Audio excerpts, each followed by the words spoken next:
friends, welcome to my YouTube channel.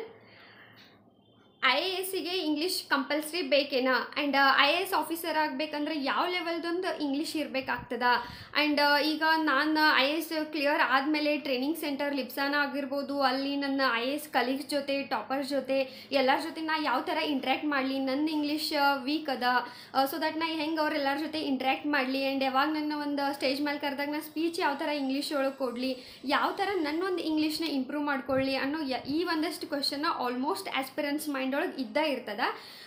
So ಈ video ಒಳಗೆ ನಾವು ಆ ಎಲ್ಲ ಕ್ವಶನ್ಗೆ ಸೊಲ್ಯೂಷನ್ನ ನೋಡೋಣ. ಫಸ್ಟ್ ಥಿಂಗ್ ಹೇಳೋದಂತಂದ್ರೆ ಈ ಎಲ್ಲ ಡೌಟ್ಸ್ ನಿಮ್ಗೆ ಬರೋಕೆ ಮೇನ್ ರೀಸನ್ ಅಂದ್ರೆ ಯಾವಾಗ ನೀವು ಒಂದಷ್ಟು ಟಾಪರ್ಸ್ ಆಗಿರ್ಬೋದು, IAS ಆಫೀಸರ್, IPS ಆಫೀಸರ್ ಅವ್ರದ್ದೆಲ್ಲಾರ್ದು ಒಂದು ನ್ಯೂಸ್ ಒಳಗೆ ಅವ್ರು ಮಾತಾಡೋದು ನೋಡಿರ್ತೀರಿ, ಅಥವಾ ಯೂಟ್ಯೂಬ್ ಒಳಗಾಗಿರ್ಬೋದು, ಅಥವಾ ಅವ್ರದ್ದೇನೋ ಒಂದು PDF ಅವ್ರು ಬರ್ದಿದ್ದನ್ನು ನೀವು ರೀಡ್ ಮಾಡಿದಾಗೆಲ್ಲ ನಿಮ್ಗದು ಕಾಮನ್ ಆಗಿ ಅನಿಸ್ತದ. ಅವ್ರದ್ದು ಇಂಗ್ಲೀಷ್ ಎಷ್ಟು ಚಲೋ ಅದ, ಅವ್ರದ್ದು ಇಂಗ್ಲೀಷ್ ಎಷ್ಟು ಸ್ಟ್ಯಾಂಡರ್ಡ್ ಅದ, ನನ್ನ ಇಂಗ್ಲೀಷ್ ಅಷ್ಟಿಲ್ಲ, ನಾ ಹೆಂಗೆ IAS ಆಗ್ತೀನಿ, ಆದಮೇಲೆ ನಂದು ಜಾಬ್ ಒಳಗೆ ನನಗೆ ಇಂಗ್ಲೀಷ್ ನಂದು ಪುವರ್ ಐತಂತ ಏನಾರ ಪ್ರಾಬ್ಲಮ್ ಬರ್ತೈತಿನ, ಇಂಥ ಕ್ವಶನ್ನ ಕಾಮನ್ ಆಗಿರ್ತಾವ. ಸೊ ಫಸ್ಟ್ ಹೇಳೋದಂತಂದ್ರೆ ಪಾಸಿಟಿವ್ ಆಗಿರ್ಬೇಕು. ಫಸ್ಟ್ ನಾವು ಈ ಎಲ್ಲ ಒಂದಷ್ಟು ನೆಗೆಟಿವಿಟಿ ಬರೋದು ಕಾಮನ್ ಐತಿ ಈ ಒಂದು ಪ್ರಿಪ್ರೇಷನ್ ಮಾಡೋ ಟೈಮ್ ಒಳಗೆ. ಬಟ್ ಅವನ್ನೆಲ್ಲ ನಾವು ದೂರಿಟ್ಟು ಈಗ ಸ್ಟ್ರೆಸ್ ಟೆನ್ಷನ್ ಆಗೋದ್ರಿಂದ ಯೂಸ್ ಇಲ್ಲ. ನಾವು ಈಗ ಏನಿದ್ರು ನಮ್ಮ ವೀಕ್ನೆಸ್ ಏನೋ ಅದನ್ನು ನಾವು ಯಾವ ಥರ ಇಂಪ್ರೂವ್ ಮಾಡ್ಕೋಬೇಕು ಅನ್ನೋದ್ರ ಬಗ್ಗೆ ನಾವು ನೋಡಬೇಕು. ಫಸ್ಟ್ ನಾನು ಯಾವ ಥರ ಇಂಗ್ಲೀಷ್ನ ಇಂಪ್ರೂವ್ ಮಾಡ್ಕೋಬೇಕು, ಯಾವ ಲೆವೆಲ್ದೊಂದು ಇಂಗ್ಲೀಷ್ ಬೇಕು UPSC ಒಂದು IAS ಆಫೀಸರ್ಗೆ ಅನ್ನೋದನ್ನು ಹೇಳೋಕ್ಕಿಂತ ಮೊದಲು ಇಬ್ಬರು IAS ಆಫೀಸರ್ದ ಇಂಗ್ಲೀಷ್ ಇಂಪ್ರೂವ್ ಮಾಡ್ಕೊಂಡಿದ್ದು ಒಂದು ಜರ್ನಿದೊಂದು ಸ್ಟೋರಿ ಹೇಳಕ್ಕೆ ಇಷ್ಟಪಡ್ತೀನಿ. ಸೊ ಫಸ್ಟ್ ಅಂದ್ರೆ ಸುರಭಿ ಮ್ಯಾಮ್ ಅಂತ ಹೇಳಿ ಅವರು IAS ಆಫೀಸರ್ ಇದ್ದಾರೆ, ನಾರ್ತ್ ಇಂಡಿಯಾಗೆ ಬಿಲಾಂಗ್ಸ್ ಮಾಡ್ತಾರೆ.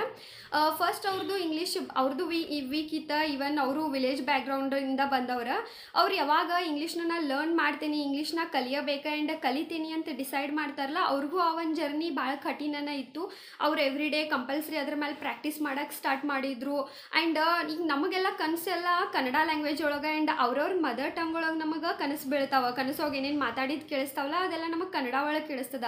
ಬಟ್ ಆ ಮೇಡಮ್ ಯಾವ ರೇಂಜಿಗೆ ಇಂಗ್ಲೀಷನ್ನ ಕಲಿಬೇಕಂತ ಇನ್ವಾಲ್ವ್ ಆಗಿದ್ರು, ಎಷ್ಟು ಪ್ರಾಕ್ಟೀಸ್ ಮಾಡ್ತಿದ್ರಂದ್ರೆ ಅವರಿಗೆ ಕನಸೊಳಗೆ ಬರೋವಲ್ಲ ಪಾತ್ರಗಳ ಇಂಗ್ಲೀಷ್ ಒಳಗನ ಮಾತಾಡ್ತಿದ್ವು. ಆ ರೇಂಜಿಗೆ ಅವರು ಇನ್ವಾಲ್ವ್ ಆಗಿದ್ರೆ. ಸೊ ಆ ಥರ ಒಂದು ಇನ್ವಾಲ್ವ್ಮೆಂಟ್, ಆ ಥರ ಒಂದು ನಾ ಕಲಿತೀನಿ ಅನ್ನೋ ಹಠ ನಮ್ಗೆ ಬೇಕಾಗ್ತದ. ಸೆಕೆಂಡ್ ಇನ್ನೊಬ್ರದ್ದು ಹೇಳ್ಬೇಕಂದ್ರೆ ಸಫೀನ್ ಸರ್ ಅಂತೇಳಿ, ಈಗ ನೀವು ಎಂಗೇಜ್ಡ್ IPS ಆಫೀಸರ್ ಅಂತ ಗೂಗಲ್ ಮಾಡಿದ್ರೆ ಅವ್ರದ್ದು ಫೋಟೋ ಸಮೇತ ನಿಮಗೆ ಡೀಟೇಲ್ಸ್ ಸಿಗ್ತದ.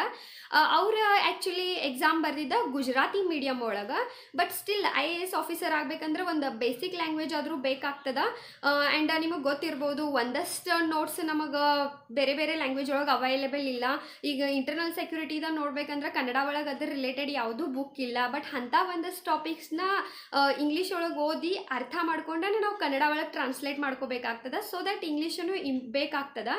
ಅವರು ಒಂದು ಸರ್ ಯಾವ ಥರ ಅವರು ಇಂಗ್ಲೀಷ್ ಇಂಪ್ರೂವ್ ಮಾಡ್ಕೋತಿದ್ರು ಅಂದ್ರೆ, ಅವರು ಸಣ್ಣ ಸಣ್ಣ ಹುಡುಗರು ಅವ್ರ ಗಲ್ಲಿ ಒಳಗೆ ಓಡಾಡುವಂಥ ಸಣ್ಣ ಸಣ್ಣ ಹುಡುಗರ ಜೊತೆ ಅವ್ರು ಇಂಟ್ರ್ಯಾಕ್ಟ್ ಮಾಡ್ತಿದ್ರು. ಬಿಕಾಸ್ ಈಗ ದೊಡ್ಡವ್ರು ಯಾರ್ಯಾರ ಜೊತೆ ಮಾತಾಡಕತ್ರ ಸಮಯ ಒಂದಿಟ್ಟು ಹೆಸಿಟೇಷನ್ ಆಗಿರ್ಬೋದು, ಮಿಸ್ಟೇಕ್ ಮಾಡ್ತೇನೆ ಅನ್ನೋ ಟೆನ್ಷನ್ ಆಗಿದ್ರು ಇರ್ತದಲ್ಲ. ಸೊ ಅವರು ಸಣ್ಣ ಹುಡುಗರ ಜೊತೆ ಮಾತಾಡಿ ಅವ್ರದ್ದೊಂದು ಲ್ಯಾಂಗ್ವೇಜ್ನ ಇಂಪ್ರೂವ್ ಮಾಡ್ಕೋತಿದ್ರು. ಆ್ಯಂಡ್ ಈಗ ನೀವು ಅವ್ರ ಇಬ್ಬರದ್ದು ಒಂದು ಸ್ಪೀಚ್ ಕೇಳಿದ್ರಂದ್ರೆ ನಿಮ್ಗೆ ಅನ್ಸಂಗೇ ಇಲ್ಲ ಅವರು ಬೇರೆ ಬೇರೆ ಮೀಡಿಯಮ್ದವರು ಅಂತ ಹೇಳಿ. ಅಷ್ಟು ಸ್ಟ್ಯಾಂಡರ್ಡ್ ಅವ್ರು ಇಂಗ್ಲೀಷ್ ಮಾತಾಡ್ತಾರೆ. ಸೊ ದಟ್ ಅವ್ರೀಗ ಅಷ್ಟು ಚಂದ ಇಂಗ್ಲೀಷ್ ಮಾತಾಡ್ತಾರಂದ್ರೆ ಅವ್ರದ್ದು ಬಿಗಿನಿಂಗ್ ಈಸಿ ಇರಲಿಲ್ಲ. ಅವರು ಕಷ್ಟಪಟ್ಟರು, ಹಾರ್ಡ್ ವರ್ಕ್ ಮಾಡಿದ್ರು, ಕನ್ಸಿಸ್ಟೆನ್ಸಿಯಿಂದ ಪ್ರಾಕ್ಟೀಸ್ ಮಾಡಂತಲೇ ಅವ್ರ ಒಂದು ಇಂಗ್ಲೀಷ್ ಇಂಪ್ರೂವ್ ಆತ. ಸೊ ದಟ್ ಯಾವಾಗೂ ಪಾಸಿಟಿವ್ ಆಗಿರಿ, ಸಾಧ್ಯ ಆಗದೆ ಇರೋದಂತೇಳಿ ಏನೂ ಇಲ್ಲ. ಸೊ ಈಗ IAS ಆಫೀಸರ್ ಆಗಬೇಕಂದ್ರೆ ಅವರಿಗೆ ಯಾವ ಥರ ಒಂದು ಇಂಗ್ಲೀಷ್ ಬೇಕು ಅಂತಂದರೆ, ಒಂದು ಬೇಸಿಕ್ ಇಂಗ್ಲೀಷ್ ಇರಬೇಕು. ಬಟ್ ಗ್ರಾಮರ್ ಆಗಿರ್ಬೋದು ಎರರ್ ಫ್ರೀ ಇರಬೇಕದ. ಹಂಗಂತೇಳಿ ಈಗ ಬೇಸಿಕ್ ಇಂಗ್ಲೀಷ್ ಅಂದ ತಕ್ಷಣ ಫುಲ್ ಎರರ್ಸ್ ಇರಬಾರ್ದದ್ರ ಗ್ರಾಮರ್ದ. ಸೊ ದಟ್ ಒಂದು ಬೇಸಿಕ್ ಲೆವೆಲ್ದೊಂದು ಇಂಗ್ಲೀಷ್ IAS ಆಫೀಸರ್ಗೆ ಇರಬೇಕಾಗ್ತದ. ಅದು ಆ ಒಂದನ್ನು ನೀವು ಬಿಲ್ಡ್ ಮಾಡ್ಕೋಬೇಕು, ಬೇಸಿಕ್ ಒಂದು ಇಂಗ್ಲೀಷ್ ಲ್ಯಾಂಗ್ವೇಜ್ನ. ಸೊ ಯಾವ ಥರ ನಾವು ಬೇಸಿಕ್ ಇಂಗ್ಲೀಷ್ನ ಕಲಿಬೇಕು, ಇಂಪ್ರೂವ್ ಮಾಡ್ಕೋಬೇಕು ಅಂದ್ರೆ, ಫಸ್ಟ್ ಥಿಂಗ್ ಅಂದ್ರೆ ರೀಡ್ ಕಂಪಲ್ಸರಿ. ನೀವು ಡೈಲಿ ಓದಬೇಕು. ನ್ಯೂಸ್ ಪೇಪರ್ ಓದ್ರಿ, ಆ್ಯಂಡ್ ನೀವು ಟೆಕ್ಸ್ಟ್ ಬುಕ್ಸ್ಗಳಿದ್ರೆ ಅವ್ನು ಓದ್ರಿ, ರೆಫರೆನ್ಸ್ ಬುಕ್ ಓದ್ರಿ, NCERTs ರೀಡ್ ಮಾಡಿರಿ. ಸೊ ಕಂಟಿನ್ಯೂಸ್ ರೀಡ್ ಮಾಡಬೇಕು. ರೀಡ್ ಮಾಡೋ ಟೈಮ್ ಒಳಗೆ ನಿಮಗೆ ಯಾವ್ಯಾವ ವರ್ಡ್ಸ್ ಡಿಫಿಕಲ್ಟ್ ಬರ್ತಾವಲ್ಲ ಅದ್ರ ಮೀನಿಂಗ್ ನೀವು ಕನ್ನಡ ಒಳಗೆ ಬರ್ಕೊಂಡಿಟ್ಕೊಳ್ರಿ, ಅಥವಾ ಅದ್ರದ್ದು ಇನ್ನೊಂದು ಇಂಗ್ಲೀಷ್ ಮೀನಿಂಗ್ ನೀವು ಅದ್ರ ಮೇಲೆ ಬರ್ಕೊಂಡಿಟ್ಕೋಬೋದು. ಸೊ ದಟ್ ನೆಕ್ಸ್ಟ್ ಟೈಮ್ ನೀವು ಆ ವರ್ಡ್ ಮತ್ತೊಂದು ಸತಿ ನ್ಯೂಸ್ ಪೇಪರ್ದಾಗೋ ಅಲ್ಲೋ ಎಲ್ಲೋ ಬಂದಾಗ ನಿಮಗದು ನಿಮ್ಮ ಮೈಂಡ್ ಒಳಗದ ಫೀಡ್ ಆಗಕ್ಕೆ ಸ್ಟಾರ್ಟ್ ಆಗ್ತದ. ಆ್ಯಂಡ್ ನಿಮ್ಮ ಒಂದು ಸಬ್ ಕಾನ್ಷಿಯಸ್ ಮೆಮೊರಿ ಒಳಗೆ ವರ್ಡ್ ಫೀಡ್ ಆಗಕ್ಕೆ ಸ್ಟಾರ್ಟ್ ಆಗ್ತದ. ಸೊ ಈ ಥರ ನಿಮ್ದೊಂದು ವೆಕಬಲರಿ ಬಿಲ್ಡ್ ಆಗಕ್ಕೆ ಸ್ಟಾರ್ಟ್ ಆಗ್ತದ.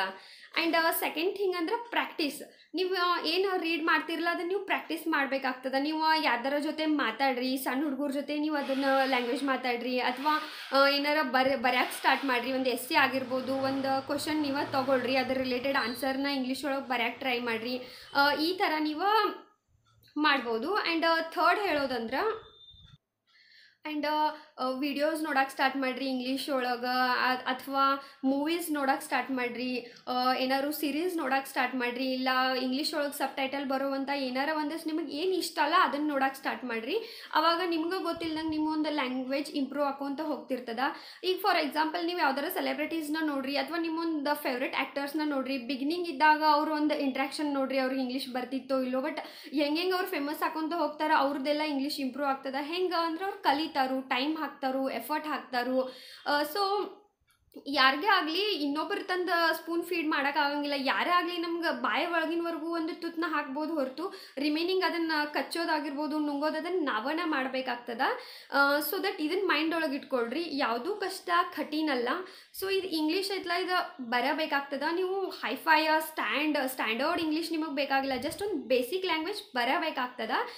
ಸೊ ದಟ್ ತೀರಾ ನಂದು ಒಂದು ಇಂಗ್ಲೀಷ್ ಭಾಳ ಲೋ ಅದ, ಭಾಳ ವೀಕ್ ಐತಿ ಅನ್ನೋರ ನೀವು ಒಂದು ಗ್ರಾಮರ್ ಬುಕ್ ಯಾವ್ದಾರ ಯೂಸ್ ಮಾಡ್ಬೋದು. ನಾವೊಂದು ಹೇಳೋದು ಸಜೆಷನ್ ಅಂದ್ರೆ ರ್ಯಾನ್ ಆ್ಯಂಡ್ ಮಾರ್ಟಿನ್ ಅಂತೇಳಿ ಒಂದು ಬುಕ್ ಬರ್ತದ.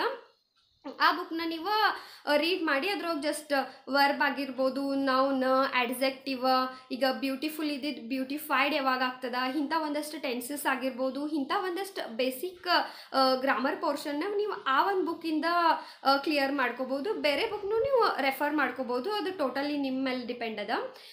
ಸೊ ದಟ್ ಈ ಥರ ನಿಮ್ಮನ್ನ ಇಂಗ್ಲೀಷ್ನ ನೀವು ಡೇ ಬೈ ಡೇ ಒಂದು ಇಂಪ್ರೂವ್ ಆಗ್ತತಿದೆ. ಒಂದು ದಿನಕ್ಕೆ 2 ದಿನಕ್ಕೆ, ಈಗ 30 ಡೇಸ್ ಒಳಗೆ ಇಂಗ್ಲೀಷ್ ಕಲಿತೇನೆ, 15 ಡೇಸ್ ಒಳಗೆ ಇಂಗ್ಲೀಷ್, ಅದೆಲ್ಲ ಆಗಂಗಿಲ್ಲ. ಇದಕ್ಕೆ ಭಾಳಷ್ಟು ಪ್ರಾಕ್ಟೀಸ್ ಬೇಕಾಗ್ತದ. ಪ್ರಾಕ್ಟೀಸ್ ಸ್ವತಃ ನೀವೇ ಮಾಡಬೇಕಾಗ್ತದ, ಬೇರೆ ಯಾರೂ ಬಂದು ನಿಮ್ಮ ಸಲುವಾಗಿ ಮಾಡೋಂಗಿಲ್ಲ. ಕಂಪಲ್ಸರಿ ಡೈಲಿ ರೀಡ್ ಮಾಡಬೇಕು. ಕಂಟಿನ್ಯೂವಸ್ ರೀಡ್ ಮಾಡೋದ್ರಿಂದ ನಿಮ್ಮ ಮೈಂಡ್ ಒಳಗೆ ಆ ವರ್ಡ್ಸ್ ಫೀಡ್ ಆಗಕ್ಕೆ ಸ್ಟಾರ್ಟ್ ಆಗ್ತಾವೆ. ಈಗ ಇನ್ನೊಂದು ನಿಮಗೆ ಎಕ್ಸಾಂಪಲ್ ಹೇಳಬೇಕಂದ್ರೆ, ಏನೂ ಒಂದು ಸ್ವಲ್ಪ ಕಲ್ತಿರಂಗಿಲ್ಲ, ಅವರು ಈಗ ಆರಾಮಾಗಿ ಒಂದಷ್ಟು ಇಂಗ್ಲೀಷ್ ವರ್ಡ್ ಯೂಸ್ ಮಾಡ್ತಾರೆ, ಅವ್ನು ಭಾಳ ಎಕ್ಸ್ಪರ್ಟ್ ಅದ ಅಂತ ತಗೋ, ಅದು ಅವರಿಗೆ ಎಕ್ಸ್ಪರ್ಟ್ ಅನ್ನೋ ಮೀನಿಂಗು ಗೊತ್ತಿರ್ತದ. ಹೆಂಗಂದ್ರೆ ಅವ್ರು ಅದನ್ನು ಬೇರೆದವ್ರು ಮಾತಾಡೋದನ್ನ ಅವ್ರು ಭಾಳ ಸತಿ ಕೇಳಿರ್ತಾರು, ಹಿಂಗಾಗಿ ಅವ್ರಿಗೆ ಅದ್ರ ಮೀನಿಂಗು ಗೊತ್ತಿರ್ತದ. ಆ ಥರ ನಮ್ಮ ಒಂದು ಇಂಗ್ಲೀಷ್ನ ಇಂಪ್ರೂವ್ ಮಾಡ್ಕೋಬೇಕಾಗ್ತದ. ಸೊ ದಟ್ ಅದಕ್ಕೆ ಮೇನ್ ಬೇಕಾಗಿರೋದು ಪ್ರಾಕ್ಟೀಸ್. ಡೈಲಿ ರೀಡ್ ಮಾಡಬೇಕು. ರೀಡ್ ಮಾಡಿದ್ನ ಯಾರ ಜೊತೆ ಇಂಟ್ರ್ಯಾಕ್ಟ್ ಮಾಡಬೇಕು. ಯಾರ್ದು ಜೊತೆ ಮಾತಾಡೋಕೆ ಬಿಗಿನಿಂಗ್ ನಿಮಗೆ ಭಾಳ ಹೆಸಿಟೇಷನ್ ಆಗತೈತೆ ಅಂದ್ರೆ ನಿಮ್ಮ ಮೊಬೈಲ್ ಒಳಗೆ ನೀವೇ ರೆಕಾರ್ಡ್ ಮಾಡ್ಕೊಳ್ರಿ. ನಿಮ್ಮ ರೆಕಾರ್ಡರ್ ಆನ್ ಮಾಡಿರಿ, ಆ್ಯಂಡ್ ಯಾರಿಗೋ ಸ್ಪೀಚ್ ಕೊಡತ್ತೀರಿ ಅಂತ ತಿಳ್ಕೊಳ್ರಿ, ಅಥವಾ ಯಾರಿಗೋ ಯಾವುದೋ ಒಂದು ಟಾಪಿಕ್ ಬಗ್ಗೆ ಎಕ್ಸ್ಪ್ಲೇನ್ ಮಾಡತ್ತೀನಿ ಅಂತ ಅನ್ಕೊಂಡ್ರೆ ನಿಮ್ಮದು ನೀವೇ ರೆಕಾರ್ಡ್ ಮಾಡೋಕ್ಕೆ ಸ್ಟಾರ್ಟ್ ಮಾಡಿರಿ. ಆ್ಯಂಡ್ ಅದು ರೆಕಾರ್ಡಿಂಗ್ ಆಮೇಲೆ ನೀವು ಕೇಳ್ರಿ, ನಿಮಗೊಂದು ಖುಷಿ ಸಿಗ್ತದೆ. ಓಕೆ, ನಾ ಇಷ್ಟು ಥರ ಇಂಗ್ಲೀಷ್ ಮಾತಾಡತ್ತೀನಿ. ಡೇ ಬೈ ಡೇ ನಿಮ್ದೊಂದು ಲ್ಯಾಂಗ್ವೇಜ್ ಇಂಪ್ರೂವ್ ಆದಂಗೆ ನಿಮ್ಮ ಖುಷಿ ನೀವು ಸೆಲೆಬ್ರೇಟ್ ಮಾಡಿರಿ. ಓಕೆ, ನಾ ಇಷ್ಟು ಮಿಸ್ಟೇಕ್ ಮಾಡ್ತಿದ್ನಿ, ಮೊದಲು ನನಗೆ ಸೆಂಟೆನ್ಸ್ ಫಾರ್ಮ್ ಮಾಡೋವಾಗ ನಾನು ತೊದಲಿಸ್ತಿದ್ನಿ, ಬಟ್ ಈಗ ನಂದು ಎಷ್ಟು ಫಾಸ್ಟಾಗಿ ಹೊಂಟದ. ಇದು ಅವಾಗ ನಿಮಗೆ ಅದನ್ನೊಂದು ಖುಷಿನ ಸೆಲೆಬ್ರೇಟ್ ಮಾಡೋಕ್ಕೆ ಸ್ಟಾರ್ಟ್ ಆಗ್ರಿ. ಅದ ನಿಮಗೊಂದು ಮೋಟಿವೇಶನ್. ಸೊ ದಟ್ ಒಂದು 6-7 ಮಂತ್ಸ್ ನೀವು ಈ ಥರ ಮಾಡಿದ್ರಿ ಅಂದರೆ ನಿಮ್ದೊಂದು ಲ್ಯಾಂಗ್ವೇಜ ಇಂಪ್ರೂವ್ ಆಗ್ತದೆ. ಸೊ ಮೇನ್ ಬೇಕಾಗಿರೋದನ್ನು ಪ್ರಾಕ್ಟೀಸ. ಸಾಧ್ಯ ಆದಷ್ಟು ಡೈಲಿ ರೀಡ್ ಮಾಡಿರಿ ಆ್ಯಂಡ್ ಅದನ್ನ ಪ್ರಾಕ್ಟೀಸ್ ಮಾಡಿರಿ. ಆ್ಯಂಡ್ ಇನ್ನೊಂದು ನಾನು ಇಲ್ಲಿ ಕನ್ನಡ ಮೀಡಿಯಮ್ ಆಸ್ಪಿರೆಂಟ್ಸ್ಗೆ ಭಾಳ ಇಂಪಾರ್ಟೆಂಟ್ ಒಂದು ಟಿಪ್ ಹೇಳೋದಂತಂದ್ರೆ, ಕನ್ನಡ ಒಳಗೆ ಪ್ರಿಪೇರ್ ಆಗತ್ತೇನಿ ಅಂತ ಹೇಳಿ ಡಿಸೈಡ್ ಮಾಡ್ಕೊಂಡು ಇಂಗ್ಲೀಷ್ನ ತೀರಾ ನೆಗ್ಲೆಕ್ಟ್ ಮಾಡಿಬಿಡ್ತಾರೆ. ಕನ್ನಡ ಒಳಗಿಂದ ಬುಕ್ಸ್ ತೊಗೋತಾರೆ, ಕನ್ನಡ ಒಳಗೆ ಆರಾಮ್ ಪ್ರಿಪೇರ್ ಆಗ್ತಿರ್ತೀರಿ, ಅದೇನು ತಪ್ಪಲ್ಲ. ಬಟ್ ಸ್ಟಿಲ್ ನೀವು ಈಗ ಕನ್ನಡ ಒಳಗೆ IAS ಯಾರು ಕ್ಲಿಯರ್ ಮಾಡ್ಯಾರ, ಈಗ ದರ್ಶನ್ ಸರ್ ಆಗಿರ್ಬೋದು, ಅಥವಾ ಫಕೀರಪ್ಪ ಬಾದಾಮಿ ಅಂತೇಳಿ ಒಬ್ರು ಸರ್ ಇದ್ದಾರೆ, ಅವ್ರದ್ದು ಯೂಟ್ಯೂಬ್ ಒಳಗೆ ವಿಡಿಯೋ ಅದ, ಅದನ್ನು ಚೆಕ್ ಮಾಡಿರಿ ಒಂದ್ಸತಿ.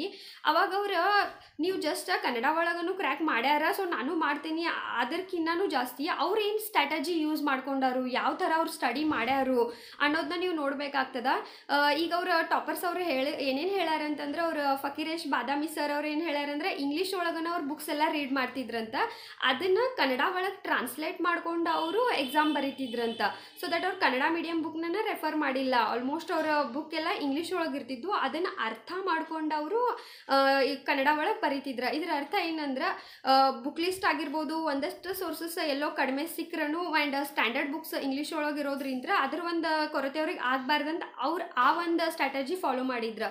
ಆ್ಯಂಡ್ ಇನ್ನೊಬ್ರಿಗೆ ದರ್ಶನ್ ಸರ್ ಅವ್ರದ್ದು ನೀವು ಸ್ಟ್ರಾಟಜಿ ನೋಡೋದಂದ್ರೆ ಅವರು ಒಂದು ಸ್ಪೀಚ್ ನೀವು ಕ್ಲಿಯರಾಗಿ ಕೇಳಿದ್ರಿ ಅಂದ್ರೆ ಅವರು ಒಂದು ವರ್ಡ್ ಹೇಳ್ಯಾರ. ಏನಂದ್ರೆ ಲೈಕ್ ಲಕ್ಷ್ಮೀಕಾಂತ್ ಅದು ಓದಲಿಲ್ಲ ಅಂದ್ರೆ ಪ್ರಿಲಿಮ್ಸ್ ಕ್ಲಿಯರ್ ಆಗೋದು ಸ್ವಲ್ಪ ಡೌಟ್ ಆಗ್ತದ. ಸೊ ದಟ್ ನಾ ಬಿಫೋರ್ ದ್ಯಾಟ್ ಒಂದು ಸತಿ ನಾನು ಇಂಗ್ಲೀಷ್ ಮೀಡಿಯಮ್ ಒಳಗೆ ಬುಕ್ಸ್ ಓದೇನಿ ಅಂತ ಅವ್ರು ಹೇಳ್ಯಾರ. ನೀವು ಅವ್ರ ವಿಡಿಯೋ ನೋಡ್ರೆ ನಿಮಗೆ ಗೊತ್ತಾಗ್ತದ.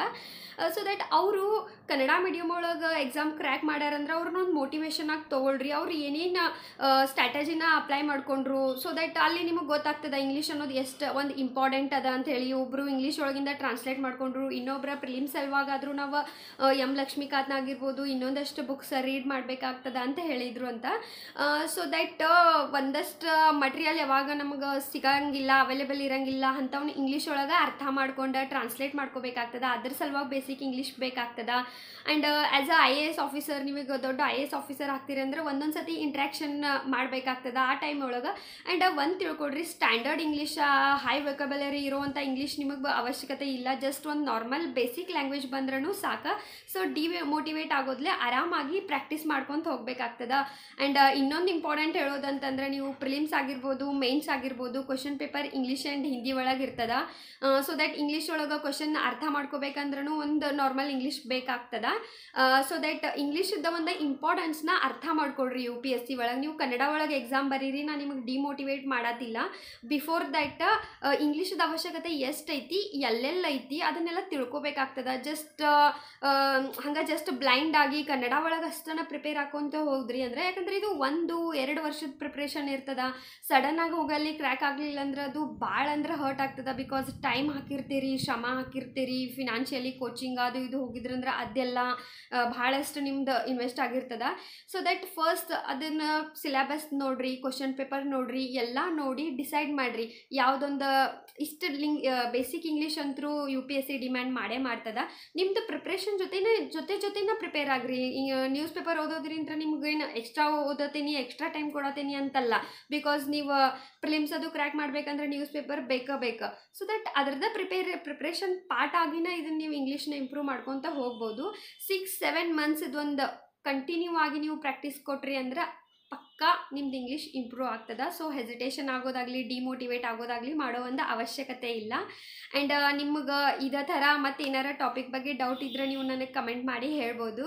ಆ್ಯಂಡ್ ನನ್ನ ಚಾನೆಲ್ನ ಸಬ್ಸ್ಕ್ರೈಬ್ ಮಾಡಿರಿ, ವಿಡಿಯೋನ ಆದಷ್ಟು ಲೈಕ್ ಮಾಡಿರಿ, ಶೇರ್ ಮಾಡಿರಿ. Thank you very much. Next video ಒಳಗೆ ಸಿಗೋಣ.